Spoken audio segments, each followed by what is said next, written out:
She was older than the professor and still graduated with honors. Eleanor Hayes had lived a long, full life. She raised 4 kids, ran a small bakery with her husband, and baked cookies for half the neighborhood. But there was one thing she never got to do: go to college. At 18, she wanted to be a teacher and was even accepted to a local university. But then her father fell sick. Her siblings needed care, and her mother needed help. So Eleanor quietly folded her acceptance letter into a drawer and stepped into adulthood. She never complained, never regretted helping her family. But sometimes, late at night, she'd look at that old letter and wonder, what if? On her 80th birthday, her family gathered around, laughing and celebrating.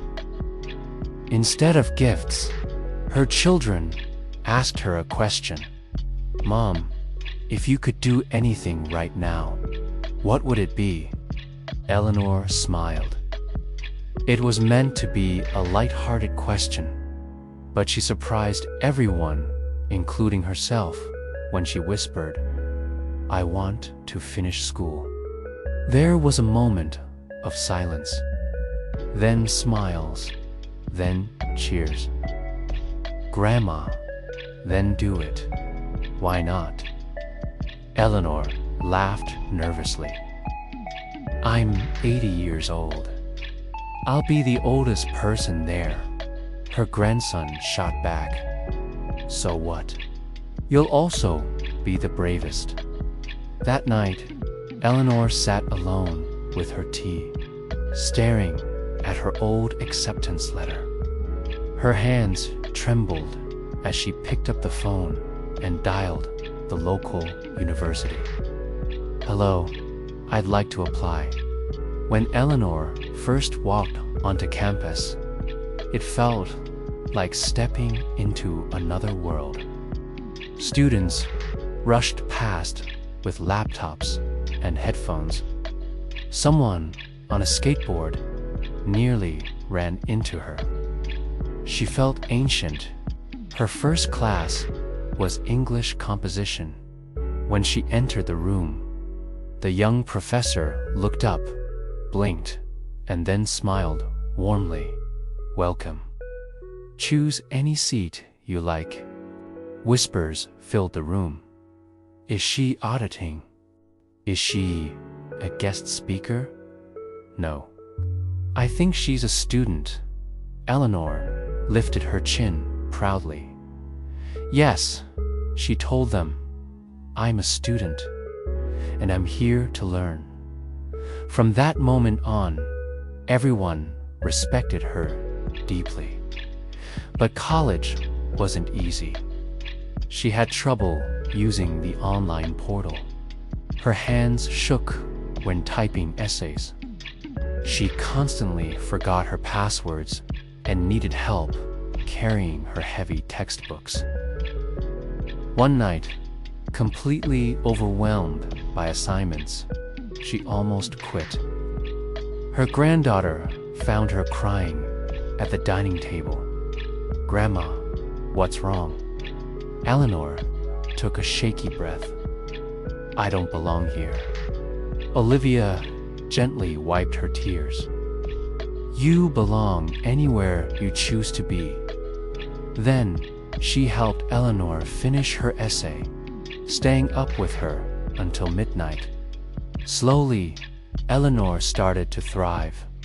Her essays earned high marks. Her classmates began asking for her wisdom. One of her professors told her, "You remind my students what learning is really about." 3 years later, Achaia, Eleanor, stood backstage in a royal blue cap and gown. Her family filled an entire row in the audience, waving signs that said, "Go Grandma, Eleanor," and age is just a number. Her name was called Eleanor Hayes. Graduating with honors, the crowd exploded into applause. Students jumped to their feet. Professors wiped away tears. Even the dean looked emotional. Eleanor walked across the stage, slowly, but so proudly. She wasn't just getting a diploma. She was reclaiming a dream she'd buried 60 years ago. Her children hugged her tightly. "Mom, you did it." She smiled, her eyes glistening. "No, we did it. And it's never too late to start again." Eleanor became a local celebrity. Schools invited her to speak. Newspapers interviewed her. Young people called her Grandma Scholar. Her message was always the same. Dreams don't expire.